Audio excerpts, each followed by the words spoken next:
I think if you really get good at this, you can easily add an extra 4, 6, 8 points per game to your total right now. I want you to take a look at these 3 clips right here and just see if you notice any sort of patterns.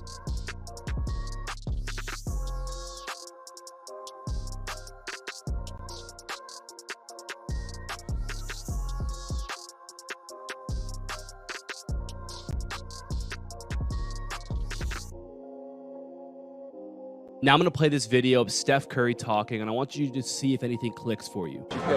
I'm either catching and shooting, I'm catching and ripping, or I'm catching and giving up. If you held the ball for 1 second, that's a grenade and it blew up and you're done. All right, so think about that. I need to have 0.5 seconds to make a decision, and that's when you start to get the dominoes to fall. All right? On the weak side, strong side, whatever it is. We're giving y'all some terminology. Remember 0.5 basketball. That's a good one to take back to y'all team. What Steph is talking about is one of the most important concepts in the game of basketball, and that's being elite at making 0.5 decisions. This is the key to scoring more points, creating more opportunities for your team, and being more successful in general. I think if you really get good at this, you can easily add an extra 4, 6, 8 points per game to your total right now. So if you're interested in doing that, let's dive into it. So first of all, why do 0.5 decisions matter? Basketball is all about creating advantages, and you could do this in a few different ways. You can obviously do it through like a matchup advantage. So if you have a bigger player on a smaller player in the post, that's a matchup advantage, and that's something that an offense is going to look to exploit. In the same way, it could be the opposite of that. You could have a smaller player, smaller, quicker player against a bigger, slower player on the perimeter, and that might be an advantage that the offense tries to take advantage of too. So it's all about creating advantages, and that's one way you can do it. You can also do it through numbers. So transition is a great example. A lot of times on offense, if you can run lanes early and run well after you pull a defensive board, maybe you create a 3-on-2 or a 3-on-1 or a 4-on-3 or a 4-on-2 transition situation, and now you have a numbers advantage. In the same way, this can happen in a ball screen. So maybe you use a ball screen and the defensive player plays over the top, and now you have almost a 2-on-1 against that drop defender where maybe someone has to help in, you can kick the ball out, but you can create a numbers advantage through a ball screen as well. So another reason why it's such a useful action. But then another way that we can create an advantage is through momentum or time. What I mean by that is that the defense is at their most vulnerable position when they're coming towards you, which is what they do when they're closing out. So think about if you're in the corner and the ball's on the opposite side and your defender's in help in the paint, but then the ball gets skipped out to you, they have to, in order to defend you, have to sprint out, close out, and try and keep you from going by them or shooting the ball. That's a very, very, very difficult thing for a defender to do, and it's why creating closeouts to exploit defenders' momentum is one of the things that great teams do well, and it's so hard for defenses to guard that. And like I said, all 3 of these methods, whether it's exploiting a matchup or exploiting numbers or exploiting momentum or time, they're all valuable ways to create advantages. But the thing with the third one, with exploiting momentum and time, is that this is something that happens every possession, probably dozens, if not hundreds of times per game. And it's why, as a player, it's so important that you're elite in these situations. So when I say 0.5 decision, what do I mean by that? Essentially, what it means is that when you catch the ball, you do anything but hold on to it. Because when you hold on to the ball, it gives that defender time to close out, get themselves set, and now you might try and attack them, but they're at a standstill. So there's no momentum that they have to fight against in order to move and stay in front of you. But if you attack them while they're coming towards you, they have to slow down, come to a stop, and then change directions in order to not get beat, right? That's 3 things they have to do as opposed to 1 if they're standstill, which is just move with you, right? So their most vulnerable spot is on that closeout. The other thing is that, obviously, when that ball gets past you, if they don't close out in time, you have an open shot. If you wait for them to come and close out, you're not going to have an open shot anymore. So there's an option out of a closeout. Obviously, you can attack if they close out too hard or they're out of control. But then also being able to catch the ball and then make the extra pass to the corner, maybe if they're open. Maybe if it's a skip and you see that it's going to be a 2-on-1 with you and your teammate and then, 1 defender, and they close out to you, you make that extra pass really quick, so now your teammate's open and they don't have time to rotate over and take care of that, right? So the 3 things you can do when you catch the ball: shoot, attack, or pass. Those are your 3 options, and the one thing you cannot do is hold the ball. So when I say drive, right, you can think of it as like a rip through or maybe like a jab and attack. That's really the best way to exploit that defender's momentum, which is coming towards you. As the offensive player, you have so much power in these situations because you're the one making the decision, first of all, but also the momentum and the time aspect is in your favor. You're coming from a standstill, you can load up and go, and that defender has none of that. So the most vulnerable spot for a defender in the entire game of basketball is on a closeout, and you've got to be really good at reading that and knowing, okay, do I shoot it here? Do I attack here? Or do I make an extra pass? So when is this applicable? Like, when should you be thinking about this? And the big situation is closeouts, right? So think about a driving kick. Like I said earlier, your defender's in help, ball gets skipped to you, and they're closing out. You've got to read that. Do I shoot this here? Do I drive it? Do I attack it? That's really the situation you'd be thinking of. Also on an extra pass. So maybe that ball gets swung from the top of the key to the wing, and you're in the corner, and they make a quick 0.5 decision pass to you in the corner, and now you've got to close out. Okay, am I shooting this? Am I driving?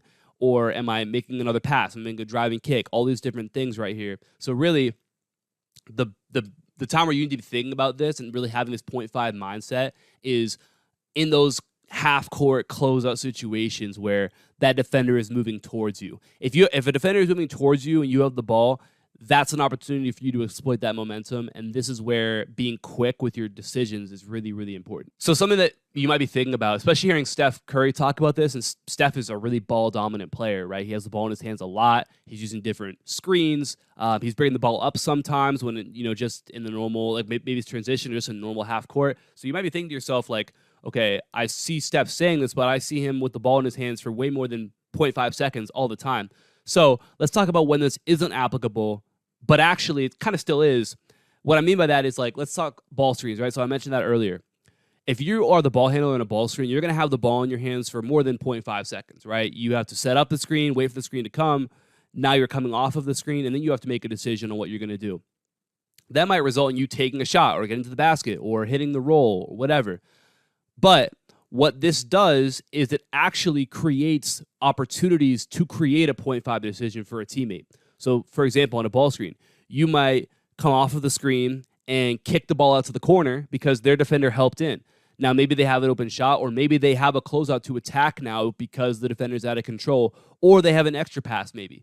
So again, this is the same sort of concept. What you just did is you had the ball in a ball screen. Obviously, you held it for more than 0.5 seconds, but you drove, kicked it out, and it's the same thing as what creates other 0.5 decisions. It's driving kick, right? So you created a 0.5 and a really vulnerable spot for the defense through a non-0.5 situation, okay? So everything kind of ties into that.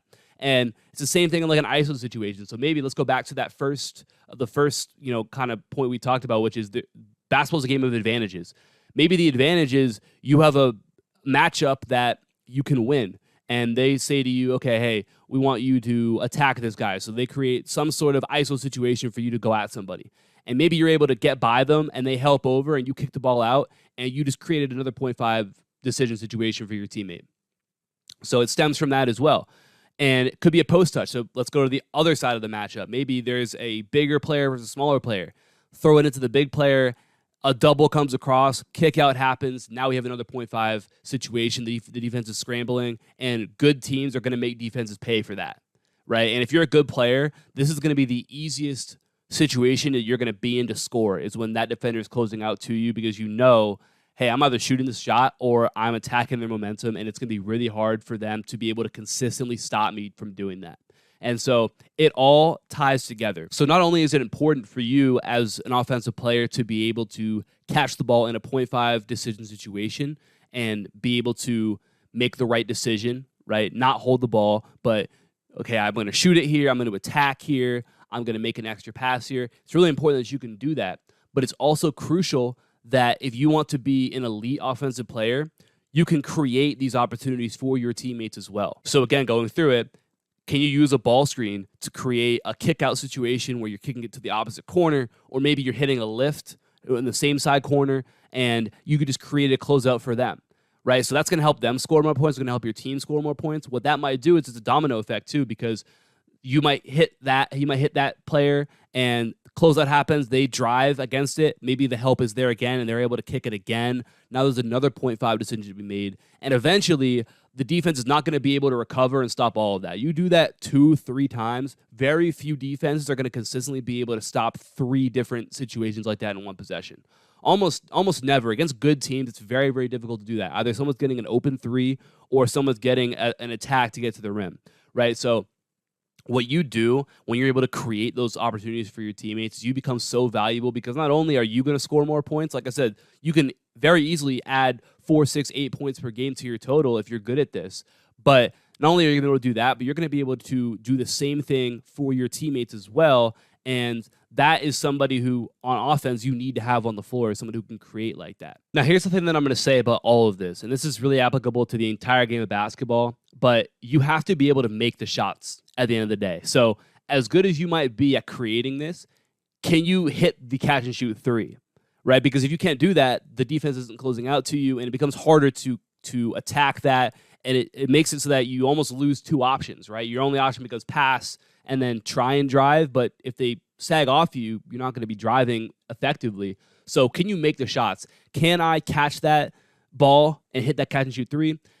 Am I capable of being able to rip through an attack or jab an attack, right? Can I do those things? Do I have the physical ability to do that? And once you do, and you understand what you're trying to get, the advantages you're trying to create, then you're going to be really, really good. And you're always going to be able to have scoring opportunities on offense and create opportunities on offense, but you got to be able to make the shots. So I want you guys to make sure you check out my free program link below, where we go through a lot of the skills that you need. So just that the drive aspect of the rip throughs, the jabs, we work on that, those 0.5 situations.